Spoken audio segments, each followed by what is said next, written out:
Some time ago, my week started out with an appointment with a woman I had never met who called the week before and asked to speak to a rabbi.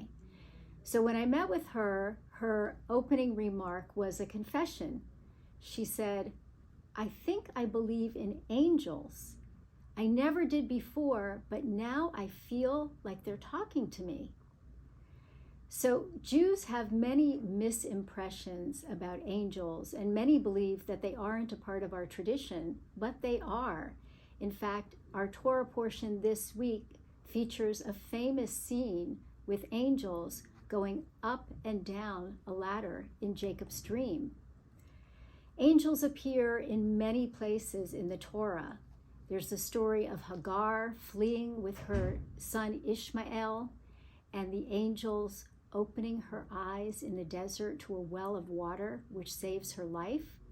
There's the story of Abraham sitting by his tent, hearing from 3 strangers who are really angels in disguise that he will indeed have a son one day.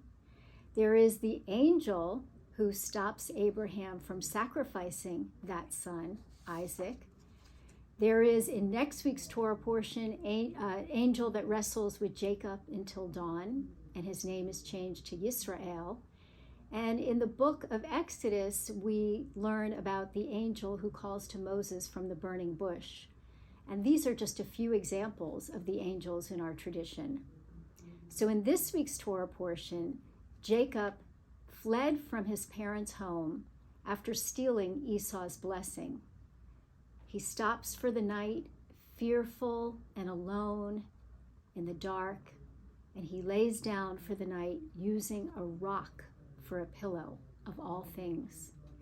And it's there that he has this famous dream. And the curious thing about this ladder that Jacob dreams of is that the angels are going up and down on the ladder. And generally, when we think about angels, we think about them originating in the heavens, and then they would be coming down and up on the ladder. But no, in this story, they're going up and down. And one explanation for that is that angels don't reside in the heavens, but are ordinary human beings, shuttling back and forth between heaven and earth. The definition of the word angel in Hebrew, malach, is one who carries a message, a messenger. A malach is a messenger of God. And flesh and blood human beings can be messengers of God. When we look at the role of angels in our tradition, we see that each of them has a different reason for appearing. Many times the angel functions as an eye-opener, as the angel did for Hagar, showing her the well. Someone who helps us to find a way to help ourselves. Sometimes the task is to protect or heal. And still other times the angel delivers an important message, as the angels did to Abraham. So I want to share another story about a malach, a messenger, that happened in our day. This is a story that comes from my friend and colleague, Rabbi Naomi Levy. And she tells about after she published her first book, To Begin Again, she began getting a lot of phone calls. And she decided finally to rent a phone number where people could simply leave her messages and she wouldn't get them at home.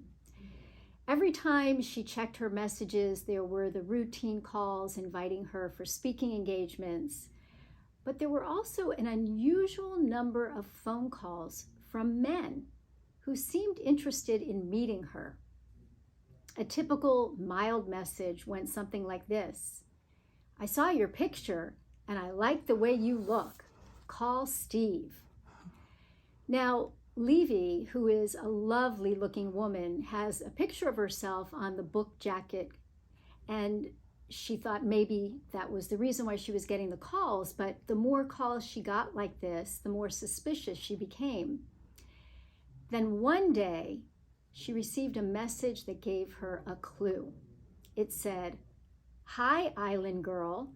I saw your picture on Desert Island. Call Bill." Levy puzzled over this all day. And that night, her husband had a brainstorm. They went to the computer and typed in desertisland.com. And lo and behold, it was an escort service website. But still, what was the connection to Rabbi Levi?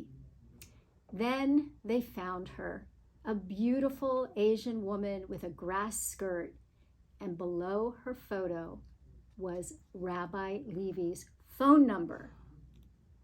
Levi got the problem straightened out and thought that was that. But after some time had passed, she got a polite message from a man named Jeff. When she returned his call, she said, "Hi, this is Rabbi Naomi Levi returning your call." He said, "Who?" She repeated herself, but he still seemed confused. Then it dawned on her. "Oh, did you get the number from the Desert Island website?" she asked him. "Is this some kind of a joke?" Jeff responded. "Are you really a rabbi?"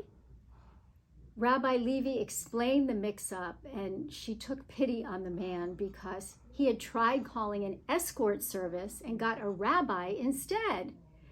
But rather than hang up, Jeff began pouring out his soul to Rabbi Levi. He was married, he loved his wife, but since their son was born, things just hadn't been the same between them. Jeff said he'd been keeping Island Girl's phone number on his desk for weeks until he could work up the nerve to call her. Rabbi Levi became his rabbi. She explained that searching outside his marriage for fulfillment wasn't going to solve his problems, only add to them. They talked for a while about children, temptation, and marriage. And at the end of the conversation, Jeff thanked her and said he thought that God had a good sense of humor, seeking an escort, and instead of her, finding a rabbi. Now that's original. So this week's Torah portion reminds us that messages and messengers come to us in all forms. Let us each find the message that is ours to deliver, the people whose lives we are destined to touch, and the mitzvot that are waiting for us to do. May we be among those angels, those malachim without wings, bringing healing, light, hope, and peace into our world. Ken Yehi Ratzon, may it be so. Shabbat Shalom.